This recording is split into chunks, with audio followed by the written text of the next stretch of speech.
بسم اللہ الرحمن الرحیم۔ السلام علیکم ورحمۃ اللہ وبرکاتہ۔ محترم ناظرین، دل کی گہرائیوں سے دعا ہے کہ اللہ تعالیٰ آپ کو اور پاکستان کو اور حضور کی پوری امت کو ہمیشہ خیر و سلامتی عطا فرمائے۔ سامعین محترم، پچھلی ویڈیو میں ہم نے ایک بات عرض کی تھی اور وہ بات سن کر اس کا کافی اچھا رسپانس ملا ہے۔ کافی دوست احباب نے اس بات کو پسند کیا اور اس سے اتفاق بھی کیا کہ اس وقت دنیا کے اندر جو ایک بے چینی ہے، بے سکونی ہے، افراتفری ہے، بے برکتی ہے، بے اتفاقی ہے، بے اتحادی ہے۔ ایک بھائی کا دوسرے بھائی کے ساتھ اتفاق نہیں ہے، ایک فیملی کا دوسری فیملی کے ساتھ اتفاق نہیں ہے، ایک برادری کا دوسری برادری کے ساتھ اتفاق نہیں ہے۔ یعنی دنیا میں عجیب حالت ہے، عجیب کیفیت ہے کہ ہر بندہ پریشان ہے اور ہر بندہ ایک جستجو میں ہے، زندگی کو تلاش کر رہا ہے کہ اب کسی بندے کو پتہ ہی نہیں ہے کہ میری زندگی کا مقصد کیا ہے۔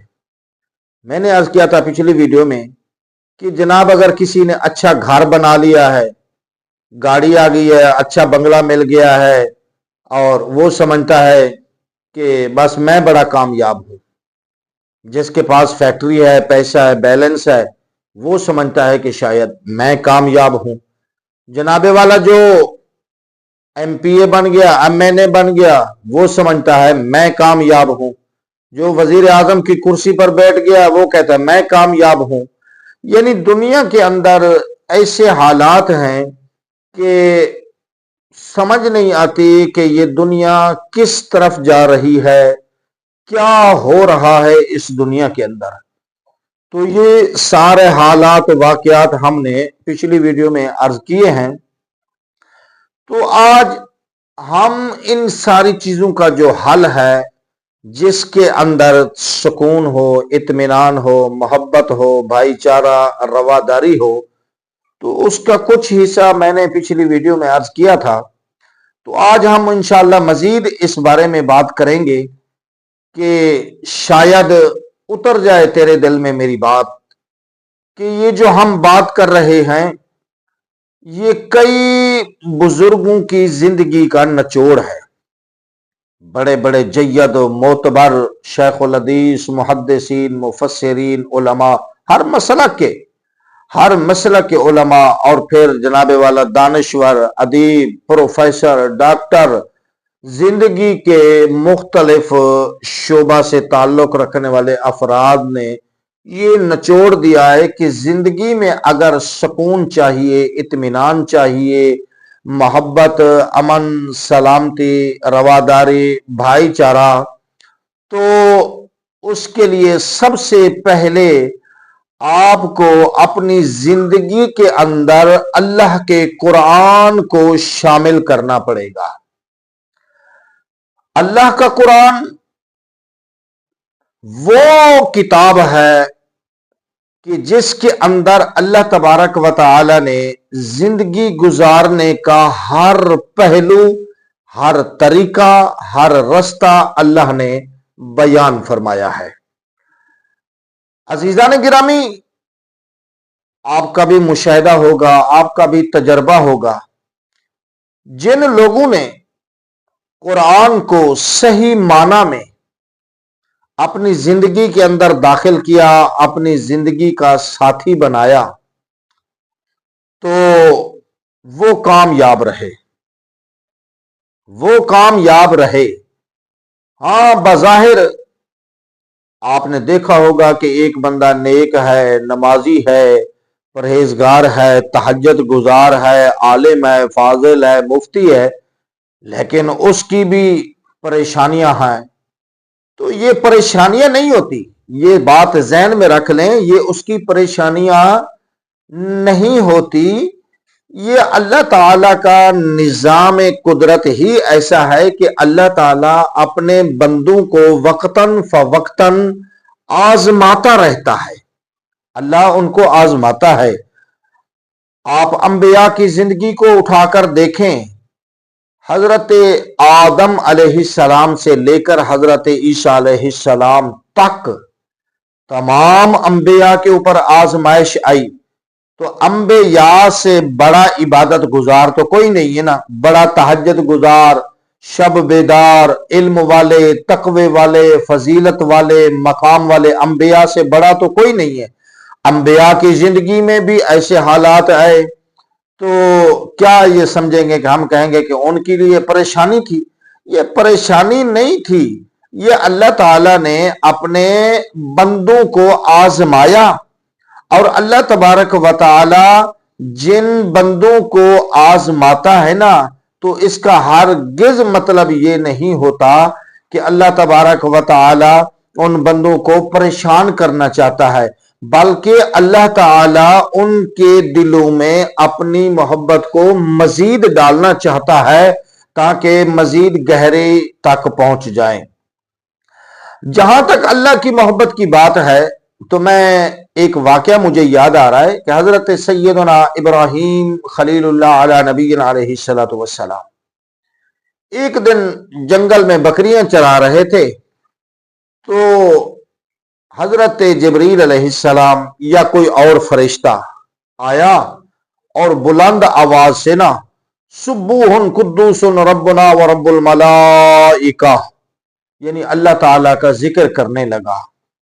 تو حضرت ابراہیم علیہ السلام نے جب سنا تو بڑے خوش ہوئے، بہت خوش ہوئے کہ میرے اللہ کا، میرے مالک کا، میرے رزاق کا ذکر پاک ہو رہا ہے۔ ذکر پاک سن کے بہت خوش ہوئے۔ تو آپ نے اس فرشتے سے خواہش ظاہر کی کہ یار ایک دفعہ یہ الفاظ جو تو نے پڑھے ہیں نا میرے اللہ کے ذکر کے، سبوح قدوس ربنا و رب الملائکہ، یہ مجھے دوبارہ اللہ کا ذکر سناؤ۔ تو اس فرشتے نے کہا کہ اللہ کا ذکر سناؤں گا، لیکن ایسے نہیں، کچھ نہ کچھ اس کی قیمت لگے گی۔ تو حضرت ابراہیم علیہ السلام نے فرمایا کیا قیمت ہے؟ تو اس فرشتے نے کہا کہ آدھی بکریاں لوں گا۔ حضرت ابراہیم علیہ السلام خوش ہو کے فرمایا دے دی، اللہ کے نام پہ دے دی آدھی بکریاں، لیکن مجھے میرے رب کا ذکر سناؤ۔ تو اس فرشتے نے دوبارہ اللہ تعالیٰ کا ذکر سنایا۔ حضرت ابراہیم علیہ السلام کے دل میں محبت اور گہری ہو گئی اور آپ وجد میں آ گئے، فرمایا کہ میرے رب کا مجھے ذکر پھر سناؤ۔ تو اس فرشتے نے کہا پھر قیمت لگے گی۔ تو آپ نے فرمایا یہ کیا قیمت ہے؟ تو اس نے کہا یہ ساری بکریاں میری۔ آپ نے فرمایا دی۔ حضرت ابراہیم علیہ السلام نے وہ بکریاں دے دی فرشتے نے۔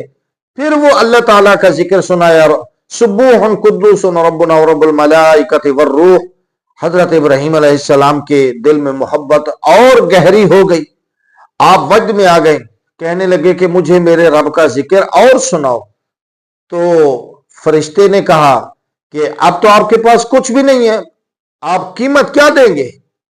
تو حضرت ابراہیم علیہ السلام کی محبت کا دیکھیے، انداز دیکھیے، اور محبت کی ایک گہرائی دیکھیے کہ آپ نے فرمایا کہ یار یہ تیری جو ساری بکریاں ہیں، ان بکریوں کو چرانے کے لیے، چارہ ڈالنے کے لیے، پانی پلانے کے لیے، ان کی دیکھ بھال کرنے کے لیے تجھے کسی نوکر کی، کسی بندے کی تو ضرورت ہوگی۔ تو اس فرشتے نے کہا ہاں ضرور ہوگی۔ تو آپ نے فرمایا پھر مجھے میرے رب کا ذکر سنا، اس کے بدلے میں مجھے اپنا غلام بنا لے، میں ان تیری بکریوں کی رکھوالی کروں گا، ان کی حفاظت کروں گا، ان کو چارہ ڈالوں گا، ان کا خیال رکھوں گا۔ تو فرشتے نے پھر آپ کا ذکر سنایا۔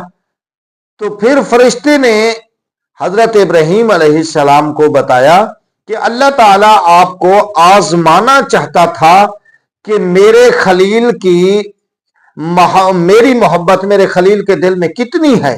تو آپ محبت میں، اللہ کی محبت میں کامیاب ہو گئے ہو، آزمائش میں، اللہ کے امتحان میں آپ کامیاب ہو گئے ہو، تو یہ ساری بکریاں اب تمہاری ہیں۔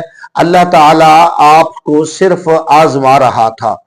تو عزیزان گرامی، اگر اللہ کے نیک بندوں کی زندگی کے حالات کچھ ایسے دیکھیں نا کہ ان کی جناب یہ پریشانی، یہ پریشانی نہیں ہوتی۔ یہ اللہ تعالیٰ اپنے نیک بندوں سے اپنی محبت کا اظہار کرتا ہے، اللہ تعالیٰ ان کے دل میں اپنی محبت کو اور زیادہ ڈال دیتا ہے تو ان کو آزماتا بھی ہے۔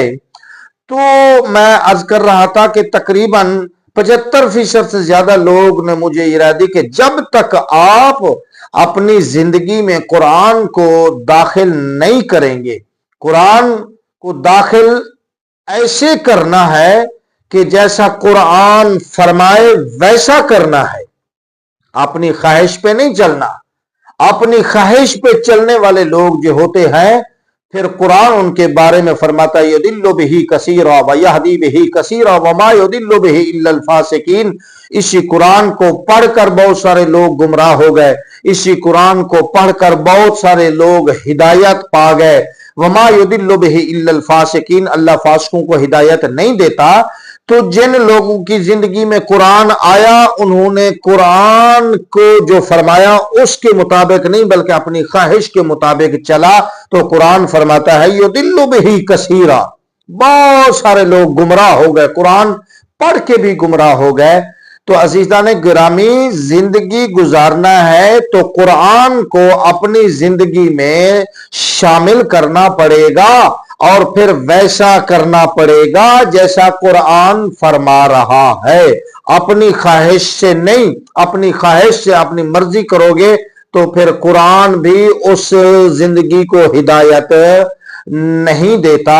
آخر میں صرف ایک حدیث مبارکہ سرکار دو عالم صلی اللہ تعالی علیہ وسلم کی، آپ صلی اللہ علیہ وسلم کے جب زندگی سے اس دنیا سے پردہ فرمانے کا وقت قریب آیا تو آپ نے چند جملے ارشاد فرمائے، اپنے صحابہ کو فرمایا کہ اے میرے صحابہ، اے میرے کلمہ پڑھنے والے امتیوں، میں اللہ کا نبی تمہارے لیے، تمہاری بہتری کے لیے، تمہیں زندگی میں کبھی کوئی غم، کوئی تکلیف، کوئی پریشانی، بے چینی، بے سکونی نہ آئے، تمہاری زندگی کو بہترین گزارنے کے لیے تمہارے درمیان میں دو چیزیں چھوڑ کے جا رہا ہوں۔